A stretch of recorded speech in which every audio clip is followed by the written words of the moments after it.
Let's be honest. Pretty much everyone is chasing happiness. It's what gets us out of bed in the morning.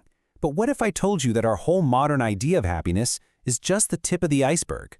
Today, we're going to dig deep into this universal quest by exploring an ancient idea that gives us a much richer, way more stable picture of what it really means to be well. That idea is called Sukha. So, let's just get right to it. The big question. What is true happiness, really? Is it just that quick buzz you get when things go your way? Or is it something deeper? Something that doesn't just vanish when life throws you a curveball? All right, so here's our game plan. We're going to look at this whole quest for happiness, then break down our most basic feelings into 3 simple types. We'll see why chasing pleasure is a total trap, explore a smarter way to go about it, touch on what's called the highest bliss, and then wrap it all up. Okay, let's dive in. Our main guide for all of this is one single, powerful word from the ancient Pali language, Sukha. Now, it's easy to just translate it as happiness, but you're about to see it's so much more than that. It's a whole spectrum, from a simple, pleasant moment all the way to a profound, unshakable peace. But to even begin to understand Sukha, we have to start with something more basic, and that word is Vedana. Think of Vedana as the raw data of your life, happening every single moment. It's not a complicated emotion like love or jealousy. Nope, it's that simple, direct hit of feeling that happens before your brain starts telling a story about it. It's the absolute bedrock of our experience. And here's where it gets really cool. These ancient thinkers didn't make some massive, complicated list of emotions. They said that all of it, every raw feeling we have, basically comes in just 3 simple flavors. First up, you've got the one we all know and, let's face it, we all love. Sukha Vedana. This is just a pleasant feeling. Simple as that. It's the warmth of the sun on your face, the taste of your favorite food, the feeling of a genuine compliment. It's that immediate, that's nice sensation we're all chasing. And of course, there's the flip side, Dukkha Vedana, or painful feeling. This is the direct hit of unpleasant. The sting of a paper cut, the sharp feeling of an insult, the ache of a bad memory. This is the stuff we spend a huge amount of our energy trying to run away from. And then there's the third one, the one that 99% of the time we don't even notice. Adukkama Sukha Vedana. It's the neutral, neither pleasant nor painful feeling. Right now, what do your feet feel like in your shoes? What does the air in the room feel like on your skin? That's it. It's not good, it's not bad, it just is. And believe it or not, this is most of our actual life, just flying completely under the radar. So, okay, we've got pleasant, painful, and neutral. The formula for happiness seems pretty obvious, doesn't it? Just get as much of the pleasant stuff as possible and avoid the painful stuff. Simple. But here's the twist. That very strategy is what's known as the pleasure trap. Man, the ancient texts did not pull any punches on this. This one quote just nails it. They called the constant chase for sensual pleasure, or kama sukha, an entanglement. And why? Because it's like getting caught in a web. The happiness it gives you is small, it's temporary, and it always leaves you wanting more. It's a game that is literally designed so you can never win. There's this fantastic story that illustrates this perfectly. Picture a man who's incredibly poor. He lives in this falling-apart shack with just a broken chair and a tiny bit of food. He looks out and sees a monk living this peaceful, uncluttered life and thinks, wow, that's real freedom, that's real happiness. But he just can't bring himself to leave his little shack.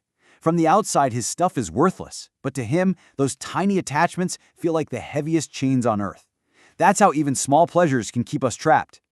So this really sets up a crucial choice. On one hand, you've got kama sukha, sensual pleasure. It always needs something from the outside world, a thing, a person, a situation. And because of that, it's totally unreliable and just fuels more wanting. But on the other hand, there's jhana sukha. This is a happiness you cultivate on the inside. It doesn't depend on anything out there. It's stable, it's reliable, and it leads to peace, not more craving. Okay, so if chasing outside stuff is a trap, how do we get out? How do we actually start building this stronger, more internal kind of sukha? Well, it all starts with building a really solid foundation. And it's not some big mystical secret. According to these texts, it rests on 3 pillars. First, sila, which is basically ethical conduct, just living in a way that you don't have to feel ashamed or guilty about. That alone brings what's called a blameless happiness. Second, suhadamito, having good, supportive friends around you. And third, samadhi, developing a calm, concentrated mind. And you can see how they all link up, right? When you live well, your mind is naturally calmer, which makes it way easier to find that inner stillness. Now, once you have that solid ground beneath you, you can start to climb what's called the ladder of jhana. These are deep states of meditation. At the first rung, this amazing sense of joy and pleasure, piti and sukha, just bubbles up, simply from letting go of all the usual worries. As you go higher, that big bubbly joy starts to refine itself. It becomes this deep, quiet, embodied sense of well-being. Eventually, even that fades into this state of pure, rock-solid equanimity. The happiness gets more and more subtle, more and more profound with every single step. And this ladder, it leads somewhere. It leads to the very top. It points toward an ultimate goal, a type of happiness that's beyond even the deepest meditative states. A peace that once you have it, can never be taken away. And this is nibbana.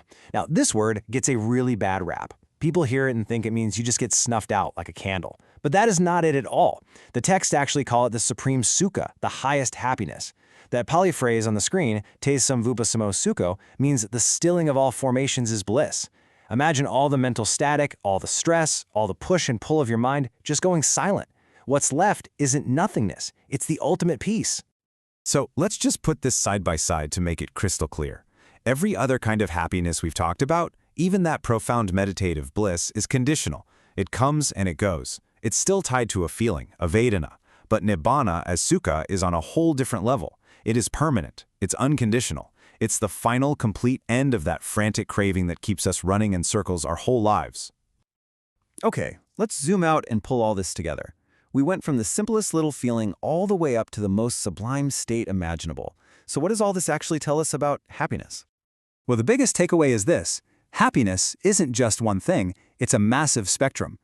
Way down at the bottom, you have that fleeting, high-maintenance pleasure from the senses, kama sukha.